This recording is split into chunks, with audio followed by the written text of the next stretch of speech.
스코틀랜드 출신의 휴은 자신의 조국에서 자연 철학에서의 진보보다 이성과 철학의 진보가 훨씬 더 영예롭게 평가되기를 바랐습니다. 휴은 정신의 지각은 모두 이중적이며 지각들은 모두 인상과 관념으로 나타난다고 했으며 인상에서 발견되지 않는 것은 관념에도 없다고 말합니다. 그리고 또 정신의 모든 작용은 정신의 성향에 의존한다고 말합니다. 앞서 휴에게 정신과 신체는 통일되어 있거나 정신은 신체의 생리학적 현상 혹은 신체의 운동 법칙에 따른 신체적 지각에 수반된 현상에 불과할 수 있다고 해석한 바 있습니다. 이에 따르면 정신의 성향 또한 근본에 있어서는 우리의 신체에서 발생하는 성질이라 할 수 있습니다. 이제 이 점을 좀 더 살펴보도록 하겠습니다.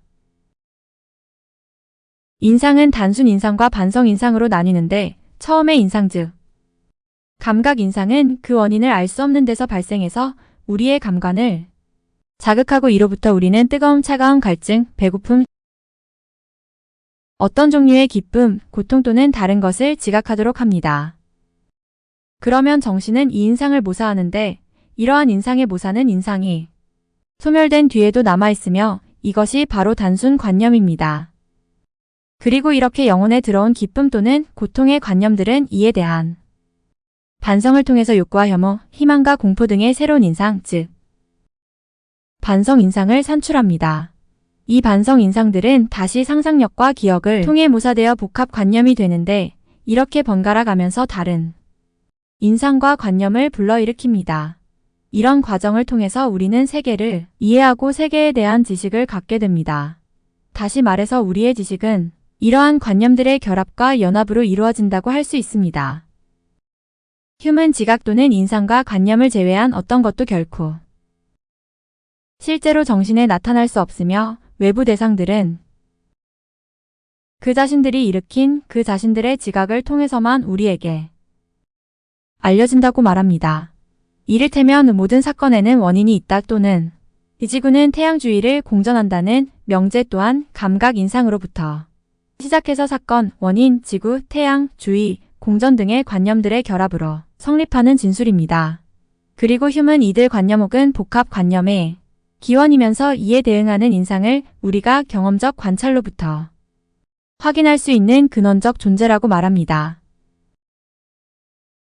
그러면 이렇게 인상에서 기원하며 또 인상에 대응하는 관념들은 어떻게 결합할 수 있는 것일까요? 휴은 이를 정신의 작용에서 발견되는 관념 연합의 원리를 통해서 설명합니다. 휴은 이것을 인간 본성의 자연적 경향성에서 기인하는 것으로 보기 때문에 관념 연합은 지각들의 자연적 관계의 원리 또는 인간 본성의 특성이라고 할 수 있습니다. 휴은 경험적 관찰로부터 반성과 추론을 이어가며 이렇게 말합니다. 관념들이 완전히 흩어져 단절되어 있다면 우연만이 그 관념들을 결속할 것이다. 그리고 또 단순 관념들 사이의 합이라는 결합력이 없거나 어떤 관념이 자연스럽게 다른 관념에 수반하는 어떤 연합하는 성질이 없다면 그와 같은 단순 관념들은 복합 관념에 포함될 수는 없다. 그리고 이어서 휴은 이 관념들 사이에 성립하는 이 합이라는 원리가 법칙적이거나 필연적일 필요는 없다고 말하는데 이는 관찰적 실험과 귀납적 추론을 앞세우는 휴의 자연스러운 표현법입니다. 그러면서도 휴은 이러한 연합을 일으키고 또 정신이 이러한 방식으로 하나의 관념에서 다른 관념으로 나아가게 하는 성질들이 있다는 것을 발견하는데 그것이 바로 관념 연합의 원리로 불리는 유사성, 시간이나 장소의 인접성, 그리고 원인과 결과의 인과성입니다. 이들 연합의 원리는 인간 본성의 자연적 경향성 혹은 정신의 본래적 성향이 운동하는 방식이라 할 수 있으며 따라서 정신의 모든 작용은 이러한 정신의 성향에 의존합니다. 이 성질들 또는 원리가 관념들 사이에 연합을 낳고 하나의 관념이 나타났을 때 자연스럽게 다른 관념을 수반 또는 동반하게 됩니다. 우리가 자연현상과 관련해서 사물이나 물체는 역학적 관계에 따라 운동한다고 할 때 실제로 그것은 운동하는 지각들 또는 관념들의 역학적 관계를 표현한 것이라 할 수 있습니다. 그리고 이러한 관계들의 반복적인 또는 습관적인 경험은 이들 관계를 하나의 규칙으로 이해하게 만듭니다. 이러한 이행을 가능하게 만들어주는 경향이 바로 관념연합의 원리인 것입니다. 이 원리는 일종의 주관적 필연성에 불과한 경험과 습관을 객관적 필연성의 법칙 같은 것으로 만들어주는 결정적인 역할을 합니다. 물론 실제로 사실 세계에서 객관적 필연성 같은 것은 알 수도 확인할 수도 없습니다. 휴메에 의하면 추론은 모두 습관의 결과입니다. 이는 우리가 추론이라는 것을 어떻게 할 수 있는지에 대한 하나의 답이라 할 수 있습니다.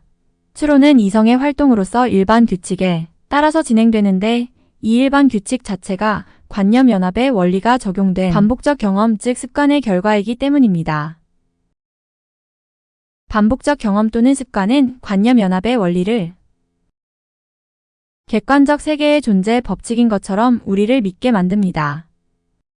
그러면 이런 방식의 활동 또는 작용 연관이 어떻게 가능한지 우리는 정당하게 물을 수 있습니다. 휴메는 그것이 자동적으로 그렇게 이루어진다고 말할 것입니다. 따라서 휴메의 관념연합의 원리는 인간 본성의 자연적 경향성로서 인간 본성의 원리라고 할 수 있으며 또 그 점에서 연합의 원리는 인간의 자연 이해를 규정한다는 점에서 동시에 자연의 원리이기도 합니다. 그러나 우리가 경계해야 할 것은 휴메 경험의 한계를 넘어서는 이성의 월권과 사변적 독단을 비난하며 철학적 탐구를 시작했으며 영혼이나 정신의 궁극 원리는 설명할 수 없다고 단언했다는 사실입니다. 그러면 인간 본성의 자연적 경향성이 곧 인간의 본성이거나 아니면 어떤 인상이나 관념이 주어지느냐에 따라서 그에 수반되는 신체적 혹은 물리적이거나 생리적인 성질의 발현, 즉 미결정된 성향적 속성들이 인간의 본성을 형성하고 있다고 보아야 할까요? 그런데 우리의 상식적 이성 혹은 건전한 이성은 자연은 실제하며 그에 대한 지식은 객관적으로 참이라고 생각합니다. 즉 우리의 정신과 독립적인 물리적 대상이 존재하며 그에 대한 법칙적 설명과 지식은 참이라고 믿습니다. 하지만 휴메에 의하면 그것은 경험과 습관을 통해서 형성된 주관적 믿음에 지나지 않습니다.